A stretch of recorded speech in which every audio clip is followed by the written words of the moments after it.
chỉ vậy ule hey TBC chung chang kan han chu mal mal khop maya then khat chon ning to ti te pawh kan hria chu ti rual chon then khatin an vei zawng te an thil ton te ron soi chu ven han du thina kan channel kal tlang ten chu kai ni in e thei lo han ti ri ngot mai kha rem thin lo wangin min lo hra thiam tur te pon kan cha ma sa du che hei tur tuma pon nu la fel tak mai ti mai te ang kan channel te ron soin thil ton ngei te ron soi dona chu ba ka TBCC tun hnain siam thatan tum thu te pawh kan hria a khang te pawh an in siam thatna tana adu ve zawng te pawh an soi chhuana hun aron nei dona bul tanga top thlengin min lo ngoi thak sak turin kan du chia ba ka tun la interview alo hlut ve kan rin na pakhat chu TBCC in siam that tum mek lai ani a hetiang ang alo tong to tena chung lai khalai a hre oman ti lai te tiang an lo au chho pui hian tuna TBCC lam ho tu te pon an longai thave ni chon hei hi chin siam that na tha ni hi ti na lai point te an lo hriat pha ve thei nan ti in an ron ti chuak le don ani a then khat midang kan channel min la ron be po du in omani pon in thlathung lo min lo be pop zel turin kan som chu ni ole tuna chon a hming le veng te tar lan rem don lowa nula pakhatina kan channel kal tlanga thu soi te hi ngai thakna lo nei don ngo oh hello TBCC chung changa min ron thu soi du khai ni ve tro hming le veng vel kha chu han soi kha rem lawanga ro chuanin ilu dan le ilu kum vela kha engtiareng ei om kha ai soi thei mengem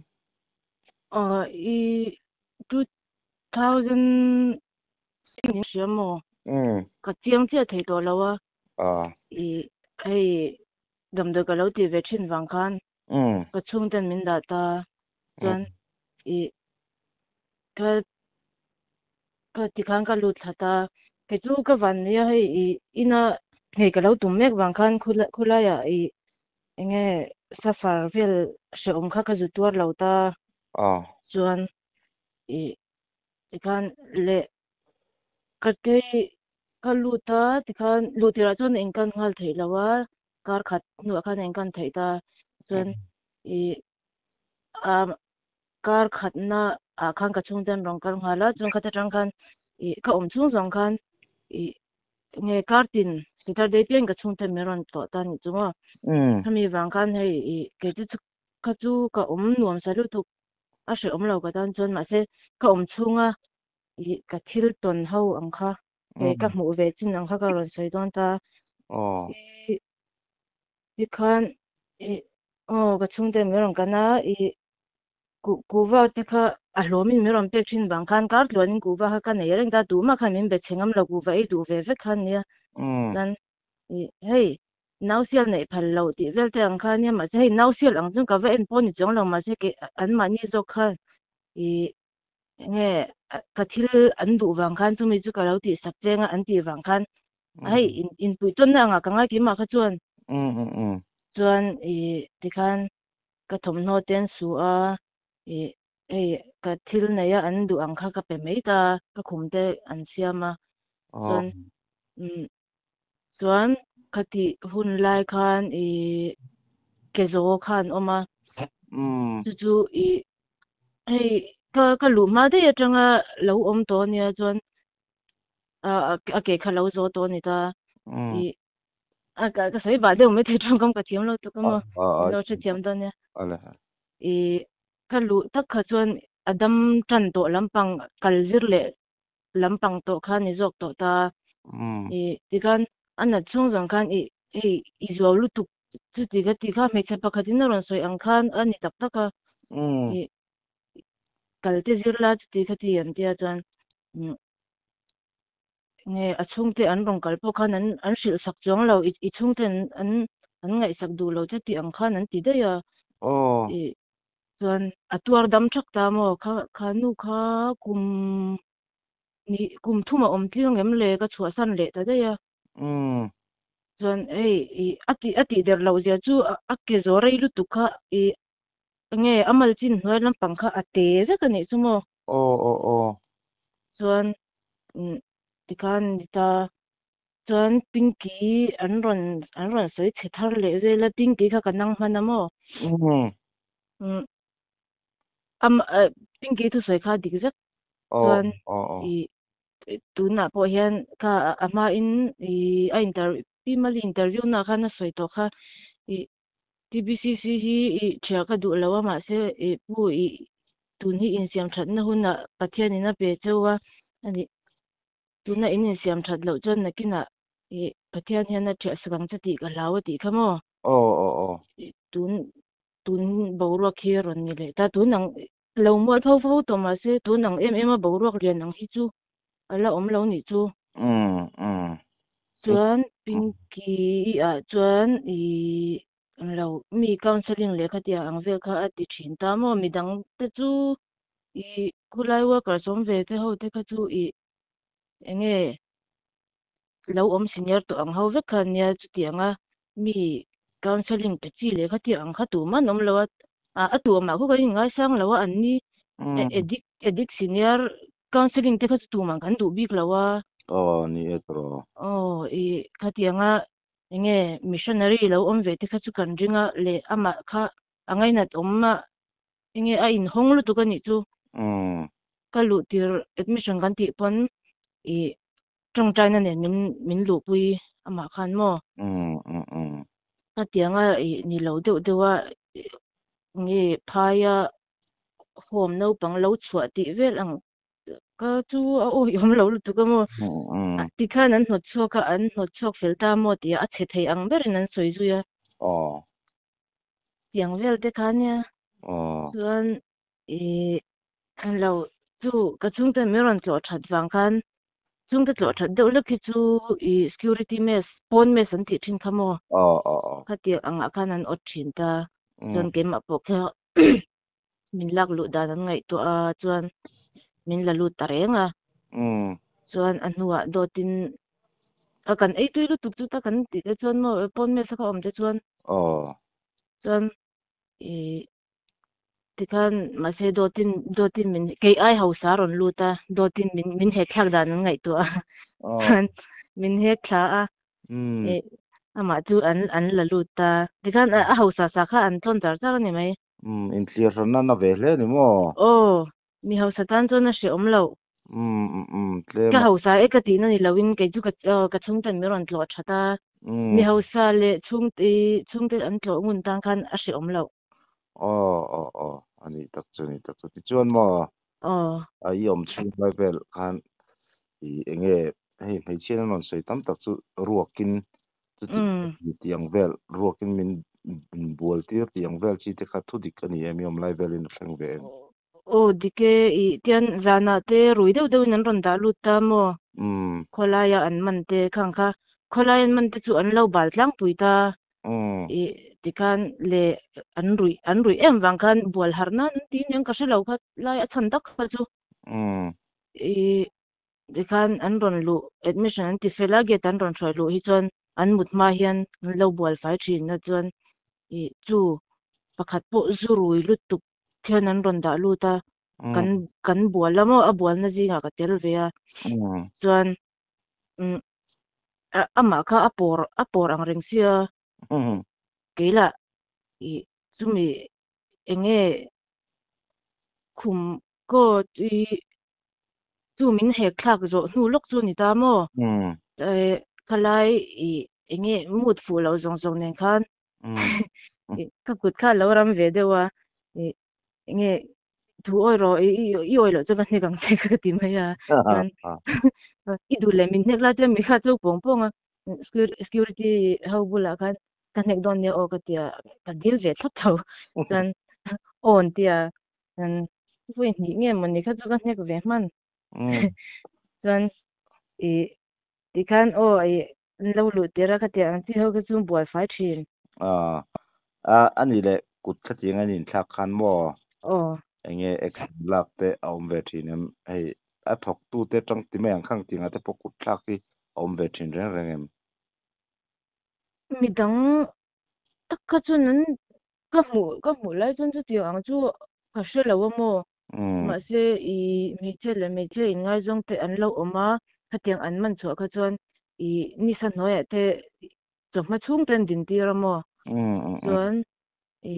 pu jong hinga kwan i an chip sama a thuai thin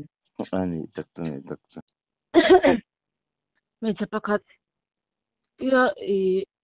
ni ruru lema nge chiang vak lo mi pa ngai anga om ve tho si enge mo changa hei buai ru deuh si ang kha a oma mo chuan voi khat a buai kha nge ngay om deuh khan a oma ram hoi na thon hi an tia man be runa ke la lo tin che fa chuan a lo khoi le man te ka chuan hei kha tiang kut in thla ka om lo ti vel kha chu to ta nia mo an sei om zia ki a khanin karin na chen thok tu te tanga kut khulai a om te kut thla ka om lo ti nang jok khanin ka hriam thok tu te pon an khoi tho chu ke ma po chu da chuan min down ma ni chu chuan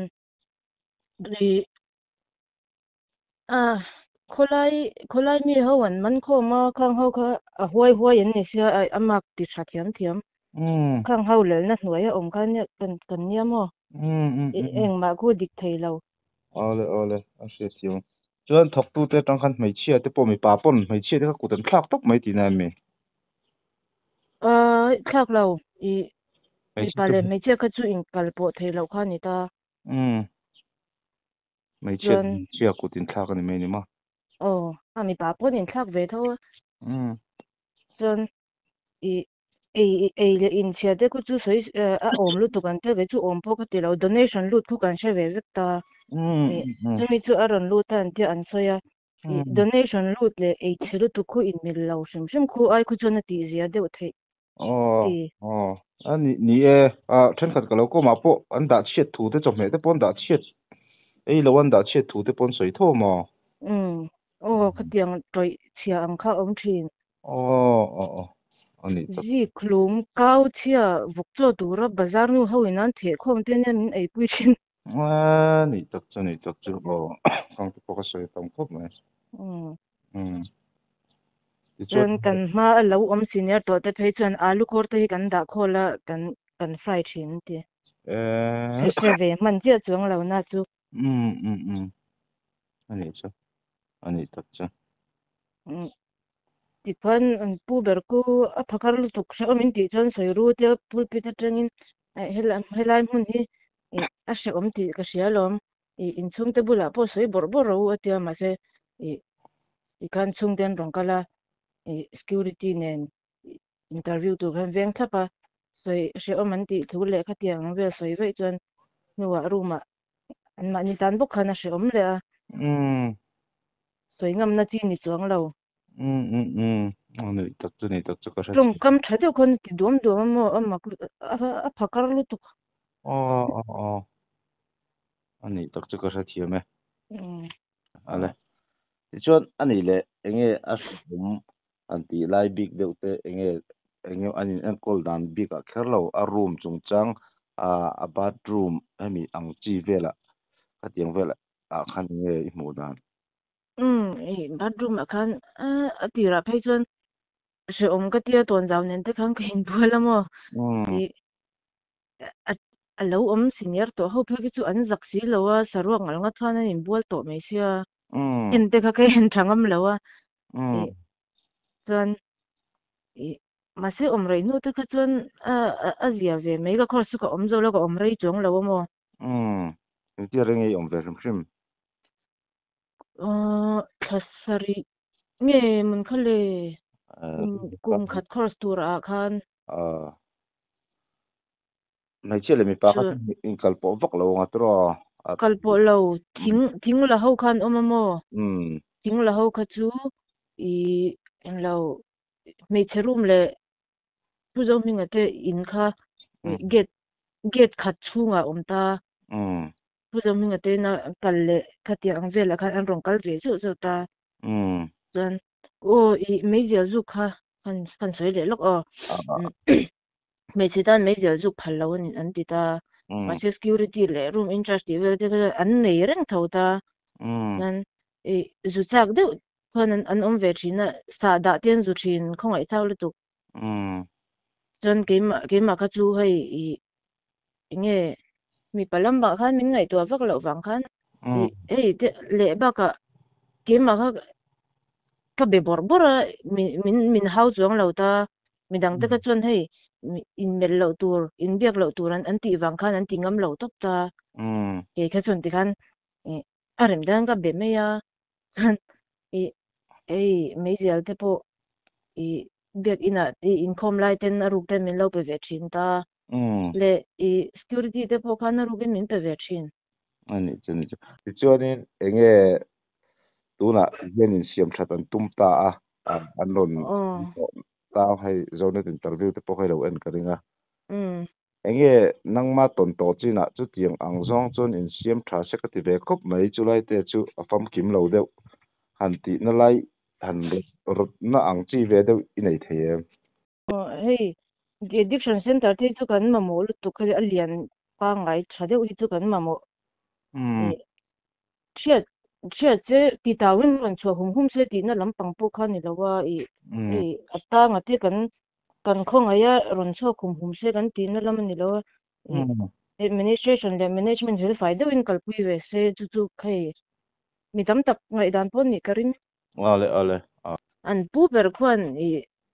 a patient te khu se chiang se mo room a te khang kal jing se an room chu in rel bol dan te khu se chiang ve se ka siat pui lo ti le ringo je anei tu pa nia ka tiang ka siat pui lo ti te ka chu a za thak ti te po se lo mo ni ka a omang lo lu tu ka siat pui se kut in thak hi kan phal to lo bura te asoi vak ka pul pi da tangin ka anin thak le tho sia ama puna hnek le me ya me che sama po a thoi le me ya ka tiang tur khan a thu soi khu phalo ba ka kon dot ti asoi tel ve thin bok mo ani ku ber khu ama hian room chung le patient in call ringo ta ne tu na chuan khu enge worker sala lu ta ni lo chuan ama khwan khung khu thil khu se ve vek se lo mun ve se dam lo te po an ti der lo te chu ti khan enge an te zu ti se zukal se dam lo tak le a ti der te chu ama pon na sang ang chu ni etra an dik khap mai ti chuan ni le kha mi palam kan han kom to khani lo enem ka shlowa la point man tom ti te oma nang po a mei chelam pang dam doi lo khoi thau nia khatinga om senior ti mang khami adam doi khoi thau en kol na noen omata khatiang anga ri thalo ti mang hiv mo til dang mo khatiang in kai chon theina ang om thei tur man ro thiang hlim lo man ang chi te khom ve ka shati lo kha chu mo dressing ngai khan ka om ve lem lo a khalam kha chu ka shet pui lo ani tak chu chuan mo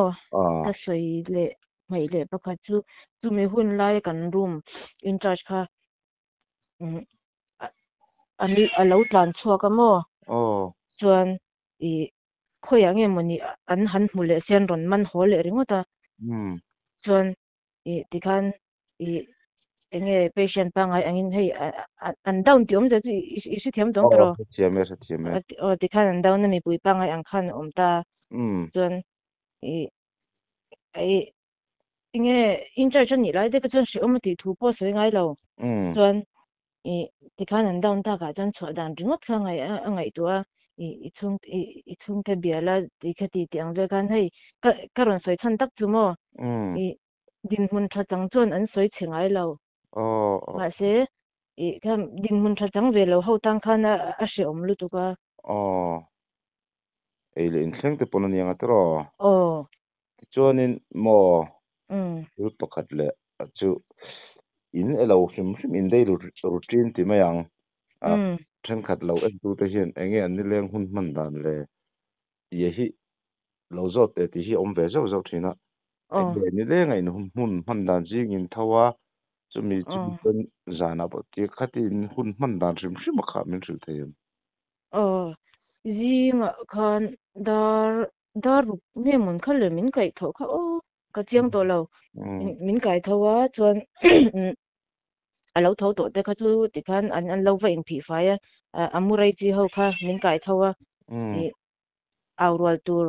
in do na chul pa in do na ni a ti vel kha kha min aw puya chuan in khom bala hun lo dewa in enge in makeup chi ni lo ho tang kha chuan tlem re lo te mun na hun kha la om ta chuan dareng za nge jing in kho ai adar za tang khang ka shi to che lo mo re ve de ulak to a chuan jinga kan in khom ma ma se thing la an kal chuan in khom thei lo ta thing an lak thei chuan pu jong hi han kal ve zel hi duwa ama tel lo in tu ma ringam lo a ama tel lo khan khom thei lo ni mo ama tel lo chuan thing lak po thei lo in khom po thei lo ani chuan chun tan ni leng in ti kan om le mai mai a chuan tlaiah khan dar hi nge dar thum kha in khom kha ani le ta ama om chu ni deuh mai om chu ama om chu khom nga tro khom lo chu ni khom kha om lo ti na ni nga ni ta ti chuanin ani le kha ni china i sei tong deuh khan nangma kha sim tuma in lama po lo drive to ti mang lo in tok to in ta izuk om khanin enge zuk ti bel du na le nang te chuan nu te enge nang ma nu na ti mayang khulai inen kol dan ku tha chuak i om china po hlok pui ang chi ti mayang khatin kha an omini siam om lo imo kum te na present ang chi than tam lu tu chuan pakhat tha chuak ka hriat ve po in lo Salvation Army ni anita patero te chu voi khat nge voi ni kha thu soi tur khan asoma aron kal ve to chuang lu tuk chu eta tanga tha chua kan ne tia soi na sa thei lu tuk chu pa bak chu ka shi lo we ani tak chu ani le enge ni ga hi om ji ka ti mo kai po yo ang zat mai hi asang tel kha akum tin khan om lu ta tha chuak khan soi tur kai ma se da po hei kan ka mu ve phak china po thata ti soi tur hi ka mu lo khop mai moi lo ni lo se la vang lu tuk khami kha a omate zir lo nge ning en kol na khu khon a zir lo that nge na om thlot lo ti lai te hi i mu dan anin kol nen a zir lo lom chu ke po ka lu ta ka thinarim lu tu ka lu tir ta chuan ka hel lu tu chuan ti khan lemin an rei ve dewa rilru adam chhoti a khan hei kan nu na aron tui hal ve ta ni chu mi dang ho po ni furin ka sia chuan khanga khan tuma min counseling tu tur le ka tiang lama biak tur om hek lo lo nun tui hal veu po ni ra ma ni bible chher le ka tiang an ti keu dong han ri noi mai bok sia mo that ngai na om lo lom ani chu pinky chu ti khan kan han kom fal ve dewa patient te a fui por ti ang zong khan do tin an pu le ta dai bok sia chok le ta dai bok sia poi khop mai tro pinky kha kha pinky khamo adik lu tu ka ai an ngai thelo ni kha midam takin an lo sai to ang lo hola ya chuan hei in he tun ran ko an ni tak takania tak tum lo lau reng khuan mo max score tum ran khon an kho save ka chu bul berni ka hiat ve chu puzo minga te vadem tum lo ajan azuk vil ne tok lo ni ka buwa kai khami hra chiang tur khan han vil ne ve de usela chu tak chu ne ni china ka soi khamo an ma son na tur ti ang vela min zo ka soi kha amma hian hra chiang se vil ne se kulai soi tu te ho po anin luling lu tungam lo deuh bawk anga anin luling lu tuka ama na zu hre chiang bok si lo khulai ber khu ni khu boina hei soi chiat tum ngor ka ni lo mo thil ton le ka tiang ka ton to le ai a neutral thei ang ber le i nge in siam tha se ka du na zona ka lo sei ve ni chu cái thì lo mu tu cái thì lo mu tu cái soi tu nghe là này em này chuan là soi thấy à soi này này chuan nei to i mi ang lo chung chang khan soi kha kha bal top tu khen om thina mo i ngor o ka shet le ka chom pa ni an om ta a mei che a bi nên bal top thei lu tu ka de khan pakhat phei chu du ang po soi thei lo nia pakhat kha chu hei ril ru zong zong i phun chua bui char char an che chang le ang shipa a chang le hlim em na om le a nge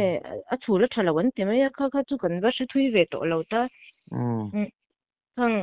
thang te ka hei an ti du da thei lu tu ka mo i nge kal bod a chung an da chan anga an soi kha chu i ina tanga chua bode chinga an tia ka chu nge atak tak ani am chu ka shelawa ka se in khom don an for bethin ti khani tak taka i tu chanela mi ber nge ka she to lo me che ba khadon soi khamo ni tak chu ole